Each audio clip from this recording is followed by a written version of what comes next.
आतंकी हमले के बाद देश भर में जांच एजेंसियों की ताबड़तोड़ कार्रवाई इस समय जारी है, लेकिन जांच एजेंसियों का जो रेडार है वो हरियाणा के कुछ जिलों में खासतौर पर फोकस कर रहा है। आतंकी संगठन जैश ए मोहम्मद के फरीदाबाद मॉड्यूल के भांडाफोड़ होने के बाद अब पाकिस्तानी खुफिया एजेंसी आईएसआई के नूह मॉडल का भी पर्दाफाश हुआ है। जांच एजेंसियों ने नूह में पाकिस्तान के लिए जासूसी करने के आरोप में एक वकील को हिरासत में लिया है। वकील के साथ साथ उसके एक साथी को भी अब गिरफ्तार कर लिया गया है। सबसे पहले हम आपको बताते हैं कि भारत के खिलाफ साजिश करने वालों में ये जो इलाका है, यहां के कौन कौन से लोगों पर, किन किन लोगों पर आरोप है। हरियाणा के नूह से पाकिस्तानी खुफिया एजेंसी आईएसआई के लिए जासूसी करने के आरोप में जिस शख्स को गिरफ्तार किया गया है उसकी पहचान तावड़ू खंड के गांव खरवाड़ी के रहने वाले रिजवान के रूप में हुई है। रिजवान पेशे से वकील है। उस पर पाकिस्तान के लिए ऑनलाइन लोगों से संपर्क करने और संदिग्ध वित्तीय लेन देन का आरोप लगा है। रिजवान के खिलाफ देश विरोधी गतिविधियों के तहत मुकदमा दर्ज कर लिया गया है। रिजवान के फोन से कई डिजिटल एविडेंस, कुछ सबूत मिले हैं।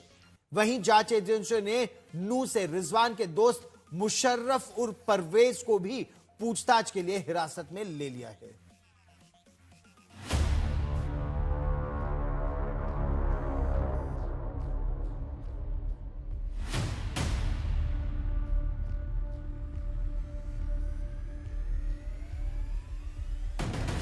हरियाणा के नूह में जांच एजेंसियों का बड़ा एक्शन।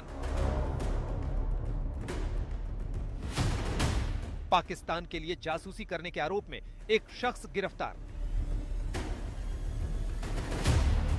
आईएसआई तक भारत की खबरें पहुंचाने के आरोप में रिजवान को किया गया अरेस्ट। दिल्ली में आतंकी हमले के बाद देश के अलग अलग इलाकों में जांच एजेंसियों की ताबड़तोड़ कार्रवाई जारी है।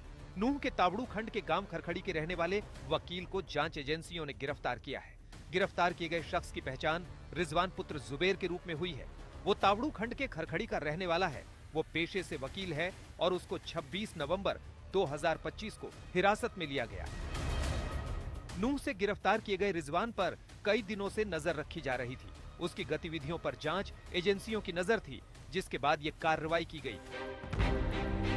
रिजवान पर आरोप है कि उसने पाकिस्तान स्थित कुछ लोगों से ऑनलाइन संपर्क किया और संदिग्ध वित्तीय लेन देन किया।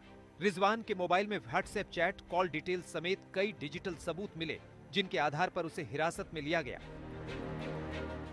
जहां एक तरफ वकील रिजवान पर जांच एजेंसियों ने पाकिस्तान के लिए जासूसी का आरोप लगाया है, वहीं दूसरी तरफ उसके परिवार ने सभी आरोपों को सिरे से खारिज कर दिया है। रिजवान की गिरफ्तारी के बाद जांच एजेंसियों ने उसके साथी मुशर्रफ उर्फ परवेज को भी हिरासत में लिया है। मुशर्रफ भी पेशे से वकील है और जांच एजेंसियां उससे पूछताछ कर रही है। दो सिपाही जावे तो वहां में देखे हम यहाँ ना खाएंगे, हमारे दो से छोड़ो हमारे नजरों से निर्दोष और हमारे नजरों से पूरे परिवार की तरफ से निर्दोष है और कॉलोनी की तरफ से निर्दोष है। हमारे यहाँ में कोई निष्पक्ष जांच, हाँ जी, अब यहाँ में जो निष्पक्ष जांच हो जाता, हमारा मालिक चाहता हमारा लड़का ना निकले। इसको रात में सीआई वाले ने उठाया है और मेरा भतीजा निष्पक्ष जांच कराई जाए उसके बारे में, वो निर्दोष निकलेगा, उसका कहीं भी कोई फॉल्ट नहीं है। उससे पुलिस के कहने पे एक बार में गेट खोल दिया, अगर वो ऐसा चोर होता तो वो गेट नहीं खोलता। उससे जो कुछ पूछा उसने यही बता दिया कि मेरा नाम मुशर्रफ है, मुझे क्यों ले जा रहे हो, उसको जबरदस्ती ले गया और उसका हाथ का ऑपरेशन हुआ पड़ा, जिस हाथ को खींच रहा था उसने कहा भाई मेरा हाथ का ऑपरेशन हुआ पड़ा, इसको ऐसे नहीं खींचो।